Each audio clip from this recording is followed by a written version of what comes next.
Assalamualaikum warahmatullahi wabarakatuh. Di sini kelompok kami akan menjelaskan tentang jenis-jenis sel dan manfaat sel dalam kehidupan sehari-hari. Pengertian sel.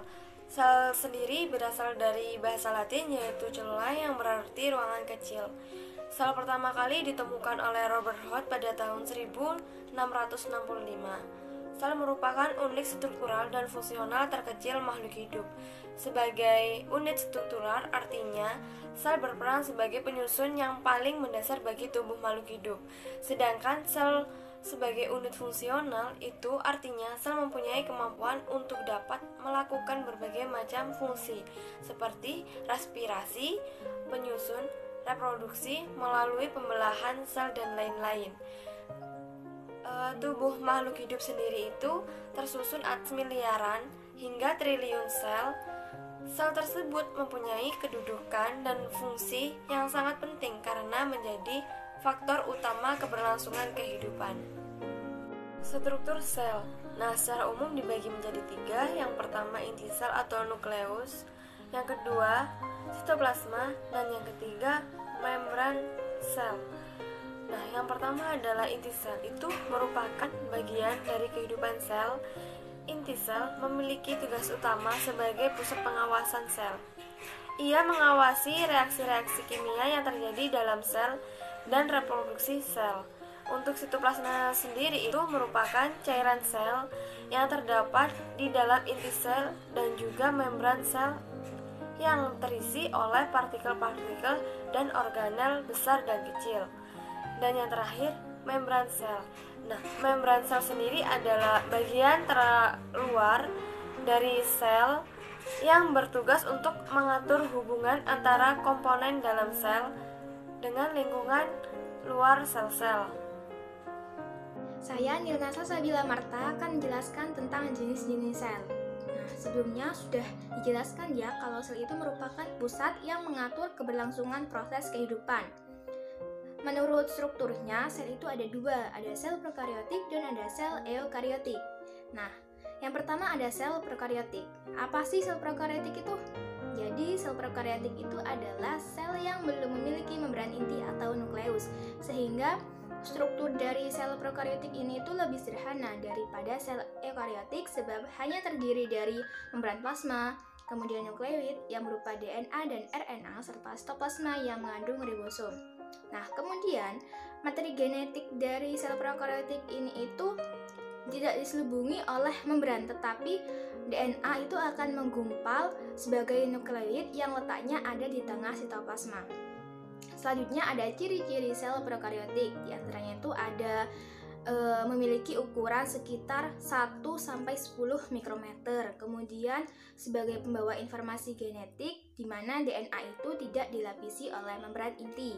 Kemudian aktivitas sel hanya terjadi pada membran plasma dan sitoplasma. Keempat itu ada tidak mempunyai organel yang dikelilingi oleh membran. Kemudian sintesis protein atau RNA itu terjadi di sitoplasma. Kemudian tidak memiliki retikulum endoplasma dan bereproduksi itu secara seksual maupun aseksual. Selanjutnya yaitu struktur sel prokariotik. Nah, jadi struktur sel prokariotik itu memiliki beberapa bagian dengan fungsinya masing-masing. Bagian terluar dari sel prokariotik itu ada kapsula, kemudian ada dinding sel dan ada membran plasma yang berfungsi untuk melindungi sel. Nah, secara umum struktur penyusun sel prokariotik itu terdiri atas yang pertama ada kapsula. Jadi kapsula itu merupakan lapisan yang paling luar yang membungkus sel prokariotik. Fungsinya itu untuk melindungi sel, kemudian untuk melekatkan diri pada organisme lain. Nah, yang kedua itu ada dinding sel. Jadi dinding sel itu merupakan lapisan terluar kedua setelah kapsula, di mana dinding sel ini memiliki struktur yang kokoh yang tersusun dari bahan peptidoglikan. Nah, fungsinya itu untuk memberi bentuk, untuk mempertahankan bentuk, serta melindungi isi sel agar tidak keluar. Selanjutnya ada membran plasma. Jadi membran Plasma atau membran sel ini merupakan selaput tipis yang membatasi isi sel dengan lingkungannya. Fungsinya itu untuk mengatur keluar masuknya zat-zat ke dalam sel serta untuk menyaring zat-zat yang akan masuk ataupun zat yang akan keluar. Kemudian ada sitoplasma, yaitu bagian terbesar daripada sel prokariotik. Sitoplasma ini berupa cairan yang tersusun atas air, protein, kemudian ada lemak, mineral, serta enzim. Jadi, sitoplasma ini menjadi tempat terjadinya metabolisme sel, baik anabolisme maupun katabolisme, yang nantinya hasilnya itu akan digunakan sebagai energi untuk sel tersebut. Kemudian ada nukleoid. Nukleoid ini merupakan bagian di mana terdapat DNA yang tidak terbungkus oleh membran. Jadi nukleus ini jadi tempat utama terjadinya transkripsi dan translasi DNA. Selanjutnya ada ribosom. Ribosom ini memiliki bahan tersusun atas RNA dan protein. Fungsinya pada ribosom ini nanti menjadi tempat terjadi sintesis protein, atau lebih tepatnya itu ribosomlah yang akan melakukan proses translasi. Selanjutnya ada mesosom. Jadi mesosom itu fungsinya itu menghasilkan energi. Ada flagel. Flagel itu bentuknya seperti cambuk yang berfungsi sebagai alat gerak sel. Jadi flagel ini akan bergetar untuk mendorong sel bergerak maju. Nah, kemudian ada pili. Nah, ukuran pili ini lebih pendek dan kecil daripada flagel. Fungsinya itu untuk menempelkan diri pada permukaan, biasanya pada jaringan hewan atau tumbuhan sebagai sumber nutriennya. Kemudian, sel prokariotik itu bereproduksi secara seksual maupun aseksual. Nah, jadi secara aseksual itu dapat melalui pembelahan biner atau pembelahan langsung. Sedangkan kalau secara secara seksual itu dapat melalui transformasi, kemudian ada transduksi dan konjugasi. Sel eukariotik.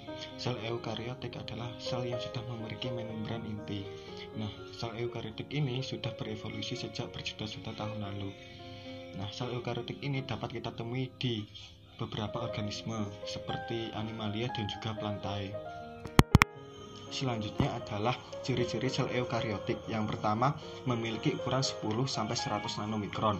Yang kedua, sintesis protein terjadi di sitoplasma, sedangkan sintesis RNA terjadi di dalam inti.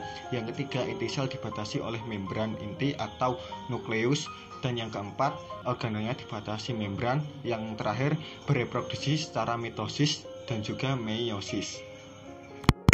Yang kedelapan adalah eksosom yang hanya terdapat pada sel hewan. Yang kesembilan adalah sentriol, organel yang dapat dilihat saat sel melakukan pembelahan. Yang kesepuluh adalah badan mikro yang terdiri dari peroxisom dan juga giloxisom.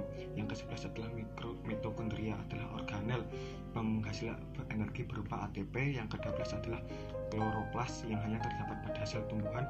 Yang ke-13 adalah vakuola sebagai tempat penyimpanan cadangan makanan dan lain sebagainya. Yang ke-14 adalah sitoskeleton, bentuknya seperti rangkaian benang-benang yang tersusun atas silium dan juga flagellum. Struktur sel eukariotik. Yang pertama adalah dinding sel. Dinding sel ini terletak di bagian terluar dari sel. Yang kedua adalah membran plasma. Membran plasma terletak di bagian luar setelah dinding sel. Yang ketiga adalah sitoplasma, merupakan cairan seperti gel yang terletak di dalam sel.